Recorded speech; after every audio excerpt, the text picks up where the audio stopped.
The moment the infected chewed through the classroom door, I grabbed Harper Vance's arm. Moo! While panic-stricken classmates pounded on the windows, I slammed the 3 reinforced steel bolts on the rear exit shut. I looked down at her, collapsing on the floor, and my voice was ice. You want to live? Then you listen to me. Just minutes ago, the professor's voice had been a lullaby, a monotonous drone that made my eyelids heavy. I had been fighting sleep, my gaze habitually drifting to the third row, Harper Vance. She was impossible to ignore. Sitting center stage, her wavy hair cascading over her shoulders, exposing the pale, elegant curve of her neck. Next to her was Braden Cole, the school star quarterback and resident trust fund baby. He was leaning in, whispering something that made Harper cover her mouth and giggle. Her eyes crinkled in that way that yet got to me.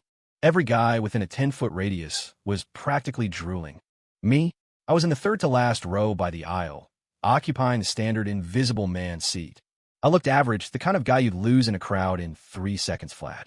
To say I didn't have thoughts about Harper would be a lie. I'm a breathing male, after all. But I knew the score. She was a campus goddess, living in a different stratosphere than a STEM major like me, who spent free time tinkering with circuit boards or hiding in a library. I had yawned, spinning my pen, thinking about heading to my Uncle Ray's place that afternoon. He'd scored a second-hand generator and needed me to look at the wiring. Uncle Ray was a certified survivalist, a doomsday prepper whose obsession had been the soundtrack of my childhood. Water filtration, MRE, stockpiles, improvised fortifications. I'd heard it all 1,000 times, but I'd also learned the hard skills.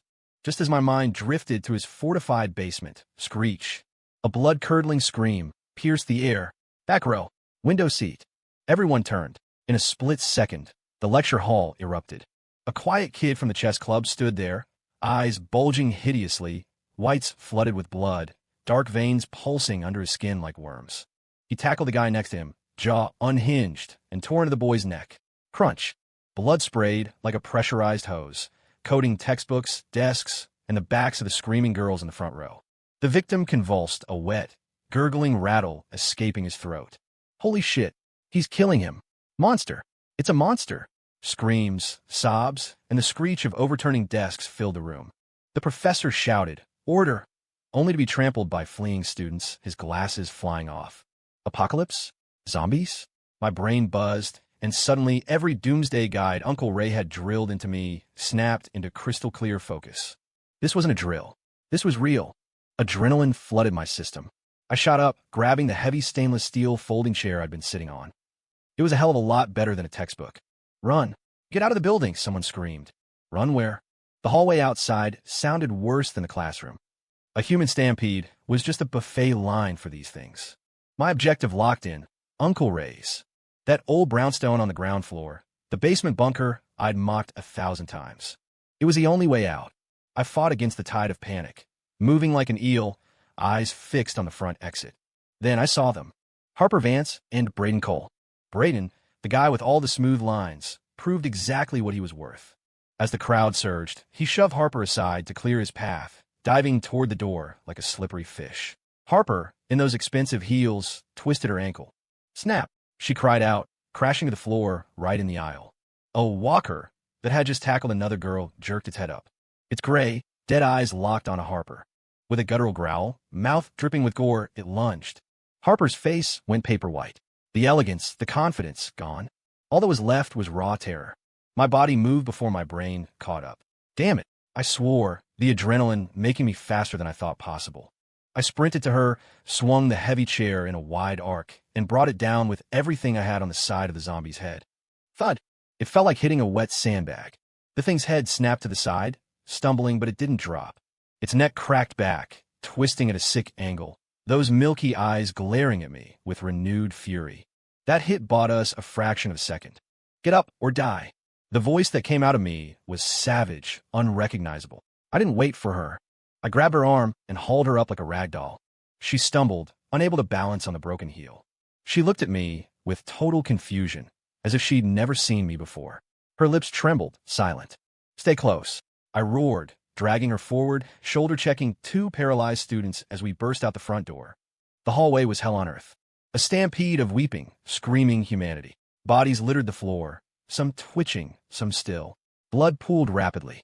Several infected were feasting on the fallen, snapping their heads up as we passed, faces masks of red ruin. My heart hammered, but Uncle Ray's training took the wheel. Stay calm. Observe. Use obstacles. Avoid noise. I dragged Harper, weaving through the gaps, overturning a heavy trash can to create a stumbling block for the two things chasing us. I kicked a fire hose cabinet open, the unraveling line tripping up a small group. Harper limped along, her stockings shredded by glass, legs streaked with blood and grime. She started out sobbing, but soon it was just ragged breathing and whimpers. As we passed the main lobby, I saw the student body president get tackled by 3 of them, disappearing under a pile of gnashing teeth. The Star Trek athlete tripped over a backpack and was swarmed instantly. These images were ice picks stabbing into Harper's psyche. She shook violently, her eyes fixed on me with a mix of terror and resignation, or maybe the realization that sticking with the nobody was her only shot at living. Bursting out the main entrance, the world outside was worse. Cars crashed, smoke billowing, sirens wailing in a discordant symphony. Pedestrians fled, chased by people who were tearing them apart. The air smelled of copper, gasoline, and rot. Uncle Ray's place was in an old neighborhood near the campus edge. Usually a 15-minute walk. Today it was a gauntlet. My mind held one coordinate, the safe house. Dragging a barely mobile Harper, I pushed my nerves to the breaking point. Sweat stung my eyes. Hold your breath. Quiet. Passing an alley filled with dumpsters, I slammed Harper against the brick wall, pressing myself over her. From the shadows came the wet, tearing sound of feeding. I clamped my hand over her mouth, her tears hot on my skin. She was shaking like a leaf, but made no sound. A walker shambled past the alley mouth, sniffing the air, not 6 feet away. The stench of decay was suffocating. I gripped the chair, ready to swing. Miraculously, it moved on. Move, I whispered, pulling her forward. Finally, the wrought iron gates of the apartment complex appeared. The security booth glass was shattered, blood smeared across the floor. Empty. We sprinted for Uncle Ray's building. The entrance was a slaughterhouse. Scattered limbs. But the real problem was inside the foyer. An old woman in a floral nightgown, half her face missing, was crouched over something, making sickening smacking sounds. Harper's knees gave out. I caught her. No retreat. I scanned the walls and saw it. The red fire safety box. The key was right in the lock. Thank God. I set Harper down gently, signaling her to freeze. Crouching, I moved silent as a shadow toward the cabinet. I eased the door open. There was a heavy, red fire axe. As my fingers closed around the handle, the old woman paused. She snapped her head around. A ruin of a face, cloudy eyes boring into mine. Crayaf! She shrieked, dropping a piece of intestine, and scrambled on all fours with terrifying speed. Shit! Adrenaline spiked again. No time to think. I gripped the axe with both hands, swung it high, and brought it down on that nightmare skull. Thwack! It wasn't clean like in the movies. The blade buried itself in the side of her head.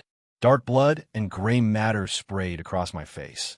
Warm, fetid, the impact vibrated up my arms. She convulsed once, then slumped. I gasped for air, heart threatening to punch through my ribs. The slime on my face made me want to retch. Not now. Go. Inside. I yanked the axe free, ignored the gore on my face, and barked at Harper.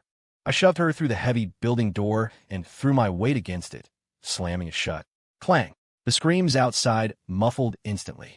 Safe. For now. The hallway reeked of iron and death. I pulled a dazed Harper toward the unassuming storage door at the far end of the hall. This was it. The entrance to the bunker.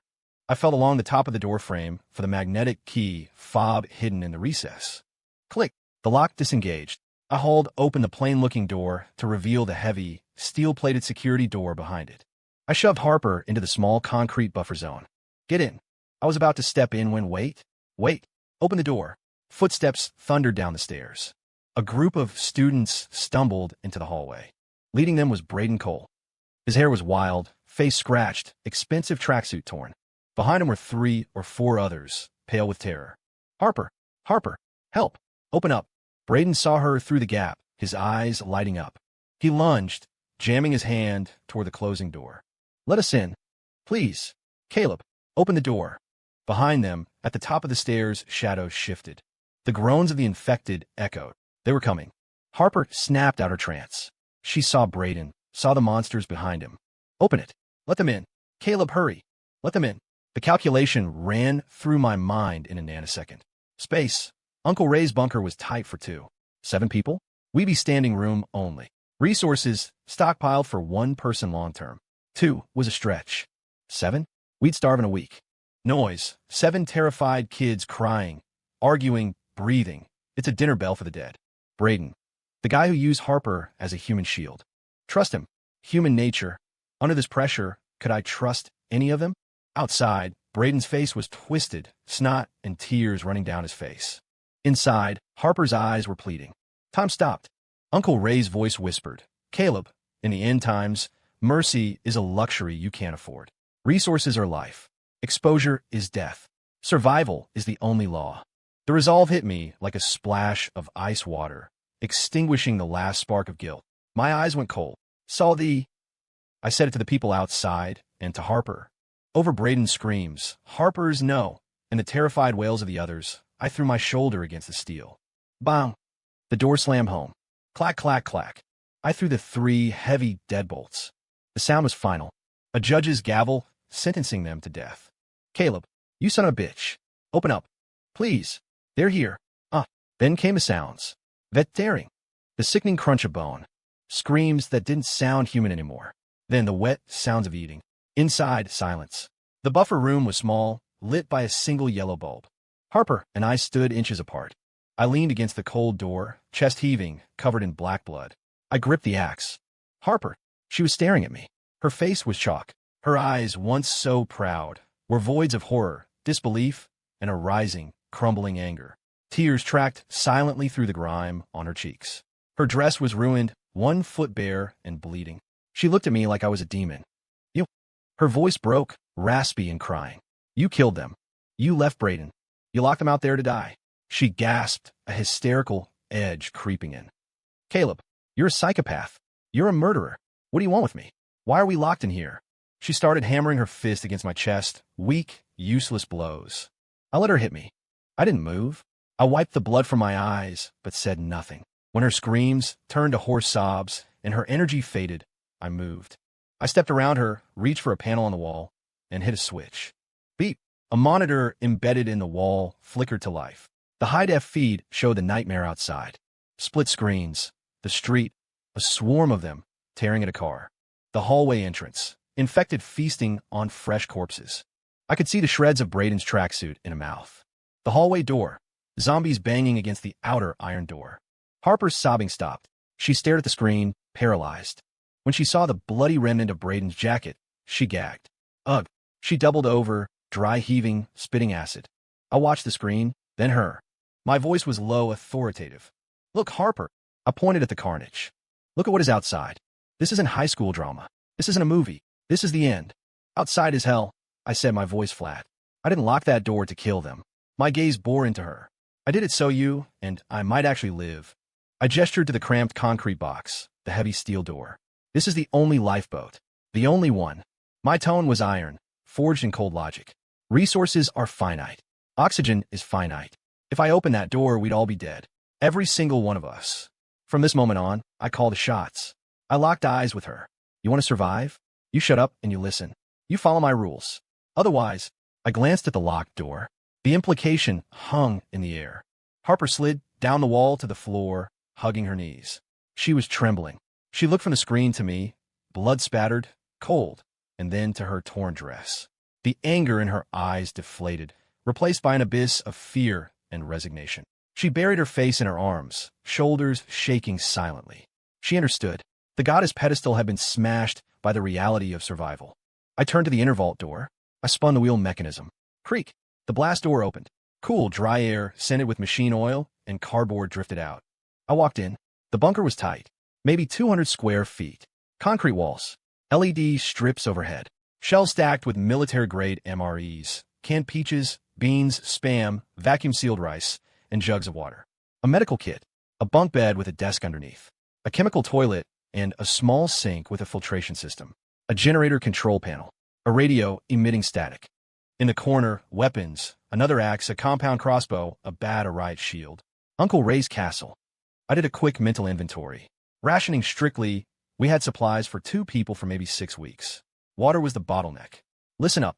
I turned to Harper, who was hovering in the doorway, looking lost. Rule 1, water. 1 liter per person, per day. Drinking and hygiene combined. You want to wash your face? What a cloth. 3 seconds, turn it off. Waste a drop, you skip a meal. I pointed to the gauge on the tank. Harper licked her cracked lips, staring at the sink with desperation. Rule 2, food. I tossed a pack of compressed biscuits on the table. 2 meals a day. 1 bar or 1 can. Don't complain about the taste. It's fuel. She frowned at the gray brick of food. Rule 3, duties. I continued, leaving no room for argument.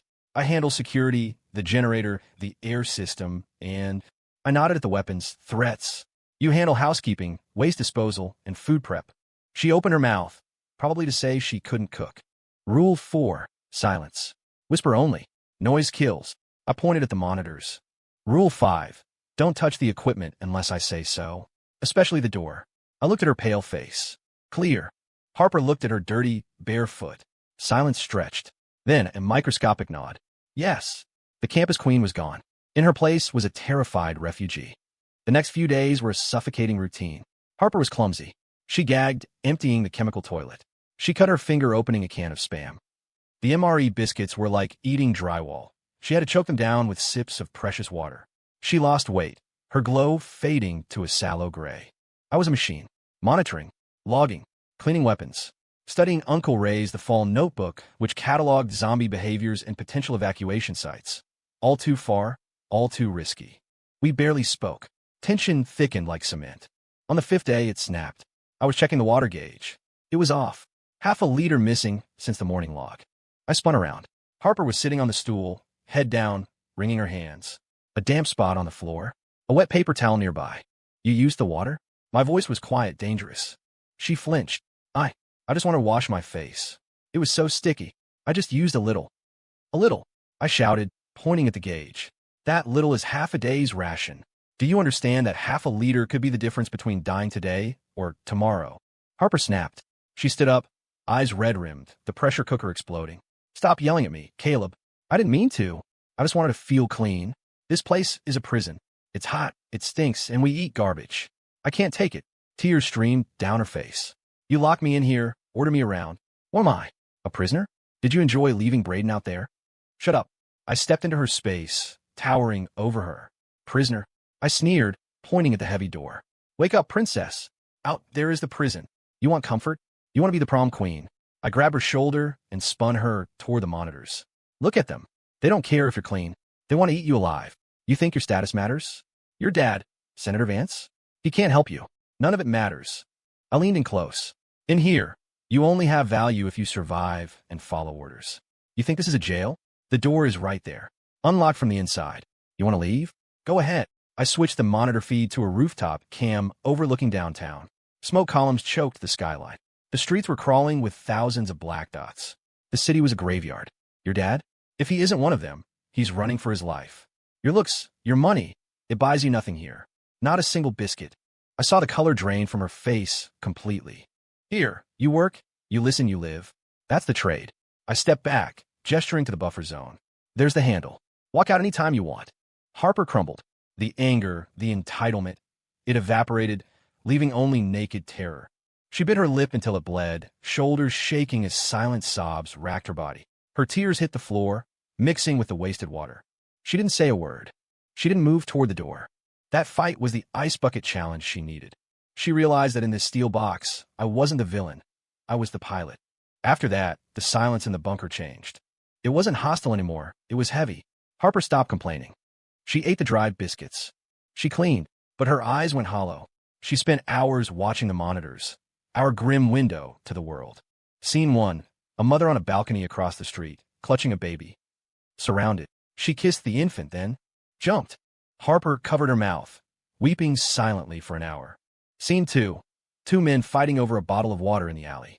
One bashed the other's head in with a brick, only to be tackled by a lurker a moment later. The water bottle rolled into the gutter, useless. Scene 3, a security guard trying to unlock a gate, fumbling his keys. A shadow lunged. Gone. Every horror on that screen stripped away another layer of Harper's old self. But something new was forming underneath. A hardness. A desperate need to live. She started pointing things out on the screens. Movement in Sector 4, she'd whisper. The shift happened on day 4 after the fight. Harper was organizing the top bunk and knocked over Uncle Ray's notebook. It fell open to a page of scribbled maps. She bent to pick it up, her eyes catching a pencil sketch of a weird, angular logo. She froze. Caleb. Her voice trembled with uncertainty. I was watching a group of armed looters on the street cam. What? She brought the book over. This symbol. I know it. I frowned. You know it? Yeah. She tapped the paper. My dad. He invested in a private continuity of government project years ago. He showed me the blueprints once. It was a high-level disaster cache. Codename Bastion. The logo looked exactly like this, a stylized mountain. She spoke faster, excitement rising. It was supposed to be a massive supply depot underground. He said it was located in the West Side Industrial Park, near the old auto plant. That's way closer than these military points you have circled. I grabbed the book. West Side Industrial? The old Ford plant. That was only 5 miles away. If she was right, that place would be a fortress stocked for an army. Are you sure? You still there? She nodded vigorously. I remember the logo because it looked like a jagged tooth. I'm sure. I looked at her. The scared girl was gone. In her place was someone offering intel. A partner. Good work, Harper. My voice was less cold. She blinked, surprised by the praise. A small, tentative smile touched her lips before she hid it. It was nothing. The air in the room felt a little lighter. 2 nights later, the generator started coughing. Clack, clack, clack. Black smoke puffed from the vent. I killed the power immediately. Darkness, save for the emergency battery lights. I dove into the repair, sweating buckets. It was a clogged fuel line. Need light. Harper was there, holding the heavy tactical flashlight steady on the engine block. She didn't flinch at the grease or the smell. When sweat stung my eyes, she reached out with a rag and wiped my forehead. Gently. I was too focused on the intake valve to acknowledge it. Minutes ticked by. Finally, I reassembled the housing. Try it, she whispered. I hit the starter. Hum. The steady thrum returned. Got it. I slumped against the wall, exhausted. Harper clicked off the light. She walked to the sink, measured out exactly half a cup of water, her share, and held it out to me. Here. I looked at the water, then at her face. Dirty, tired, but sincere. Thanks. I took it. You're welcome. She sat back on her bunk. For the first time, the hum of the generator sounded like hope. Peace didn't last. 2 days later, I was mapping a route to the Bastion site. Harper was cleaning the aluminum baseball bat. Boom! The bunker shook. Dust fell from the ceiling. I spun to the monitors. The street cam showed 5 men at the front entrance of the building. Not zombies. The leader was a hulking brute with a jagged scar across his face, wielding a sledgehammer. His crew had spears and crowbars. Open up. Scarface roared, smashing the outer door again. We know you're in there. We saw the vents smoke. Give us the food and the girl, and maybe we don't kill you. Harper dropped the bat. Clatter. Her face went ashen. Ow. Ventilation. I hissed. They tracked the heat signature or the exhaust. Listen up, rat. Scarface yelled. Zombies are coming. Open up or we break it down. The noise was already drawing them. A horde was forming down the block. We were trapped. If they breached the door, they'd kill me and do worse to Harper. If they didn't, the noise would bury us under a mountain of undead. Caleb. Harper's voice was thin. I looked at the air duct. Uncle Ray's emergency exit. Staying is death, I said. We have to run. To the Bastion. Harper looked at the dark, narrow vent, then at the monitor showing the scarred man. She took a breath, her eyes hardening. Okay, let's do it. Taiwa AM. We move. I prepped the gear. Fire axe for me. Bat for her. Flashlights. Riot shield. Molotov cocktails I'd made from rubbing alcohol. At 3 a.m., the banging had stopped. Scarface was resting, but the infected were scratching at the doors. We crawled into the vent. It was tight, smelling of dust and rust. We shimmied for what felt like miles. Finally, a grate. I kicked it open. The back alley. Clear, I whispered. We dropped down. The SUV. I pointed toward the side lot. Keys are in the supervisor's office box. I saw it on the feed. We moved like ghosts. Just as we reached the alley mouth, growl. A security guard zombie lunged from behind a dumpster. Duck. I shove Harper. Swish. My axe buried into its shoulder, but it didn't drop. It snapped at me. Harper didn't scream. She clicked her tactical light to strobe and blasted it in the zombie's eyes. Flash, flash, flash. The thing recoiled, blinded. I ripped the axe free and severed its spine. Run. The noise drew them. Screams erupted from the street. There. The car. Harper pointed. But from the shadows, Scarface emerged. Found you, little rats. He swung a crowbar. Go start the car. I shoved the riot shield into Harper's hands. Go. I turned to face the giant. He swung. Clang. My axe met his bar. Shocks ran up my arm. Get the girl. he yelled to his goons. Not today. I lit a Molotov and threw it at his feet. Whoosh! Fire erupted. Scarface stumbled back, cursing. Vroom! The SUV engine roared to life. Harper drifted it around the corner, passenger door flying open. Get in, she screamed. I sprinted, diving into the moving car. I slammed the door just as a spear clattered against the window. Drive! Go, go, go! Harper stomped the gas. The SUV bucked, running over a crawler, and smashed through the rotting wooden gate of the complex. We fishtailed onto the main road. The rearview mirror was filled with fire and the shadowy shapes of the horde consuming the bandits. Silence filled the car, just the roar of the engine and our jagged breathing. I looked over at Harper. Her knuckles were white on the wheel. Her face was smeared with grease and blood, her hair a disaster. She looked formidable. West Side Industrial, she said, voice shaking but steady. I know a shortcut under the rail bridge. I leaned back, closing my eyes. Take us there, partner. The lock on the door hadn't just kept the world out. It had forged us into something that could survive it. Together. A year later, Harper told me she loved me. 5 years later, the worst was over, and she gave birth to our daughter. The world was different, but so were we.